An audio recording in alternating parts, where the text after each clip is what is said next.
from 2016 to 2019, I lived down in Honduras, in Choluteca, Honduras, where I loved on my sobrinos from the local orphanage.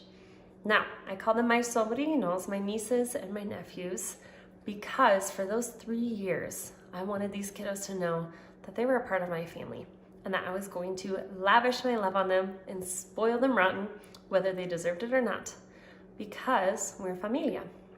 So every Saturday, I would take a taxi and go over to Casa Hogar, house that is a home, and I would hang out with my sobrinos. We would read books, we would talk, we'd play soccer, we would do nails, we'd play games, we'd snuggle and just hang out. Every birthday, I would take my kiddos to the movie theaters, complete with popcorn, obviously, and their favorite soda, and we'd see whatever movie was playing. Special events, we'd make chocolate chip cookies because everyone has to know how to do that.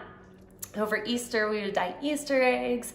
Christmas, we do little arts and crafts. I would try to teach them how to read, just kind of whatever. The mundane, the day-to-day, and the extravagant and special, making sure that they felt treasured and loved in every single way that I possibly could.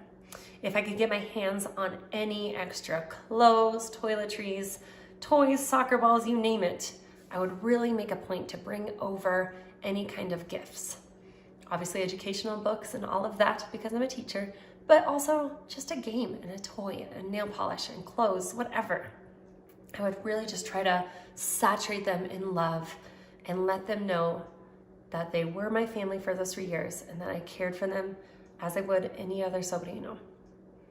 Now, did I do that because they also did something exemplary in their love for me? Let me tell you this. There were Saturdays that I showed up and the girls would just stay in the house. They would not even acknowledge the fact that I was there. They would completely ignore me. There were other times where the girls complained about the nail polish, that they liked so-and-so's color better, that they wanted this, that they don't like this, blah, blah, blah. All of the kids, I feel like, complained about the movie theaters, not because they went, not because they got popcorn, soda, usually we could go to the arcade. No, they complained because the movie that just happened to be playing in their birthday month was not as good as a movie that was playing for so-and-so's birthday. That one was way better. Why couldn't we have seen that movie? They would disdain and hate the clothes that I gave them. They'd say, I want new stuff. Why is she giving me this?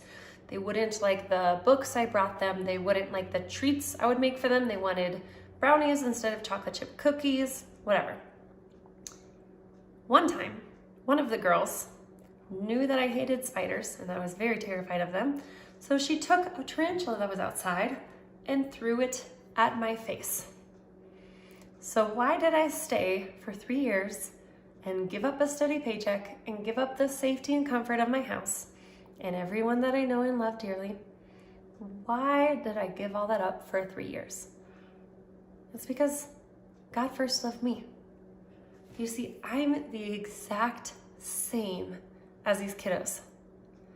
God gives me the gift of life and the gift of sunrises and sunsets and a heart that beats and legs that walk and the gift of opening up my eyes yet another day. And yet, I can just ignore God completely. There's days where God's knocking at the door, where he wants to spend time with me, to just remind me of my value and how treasured I am. And I ignore him completely. I stay in my own little world, and I don't even acknowledge the fact that he's here waiting to spend time with me. I can look at the gifts God's given me, and then I can start to compare to the gift that God has given other people. And I think, well, mine's not as good. Why couldn't I get so-and-so's? Their life is so much better. Why didn't God give me that? He's holding out on me. I compare and I complain, and I can disdain the very gifts that God, the Almighty, has given me. One of my favorite books in the Bible is Hosea, because God has a prophet marry an unfaithful woman. And God says, those are my people. He is a faithful God to us. And yet, how many times do we reject him? Do we ignore his heart? Do we turn away to other things? Ignoring this immense amount of love he's just ready and waiting to lavish on us. Now, there's a verse in the Bible that says, love isn't that we loved God. No, love is that God loved us first. And we only love other people because God first loved us, is what it says in 1 John. And there's a verse that even says, God, we didn't choose God. No. God chose us to be his own treasured possession. Now this Christmas season, I want you to take a step back and analyze your life. I want you to quiet your heart in the busyness of the season and listen for that voice of love.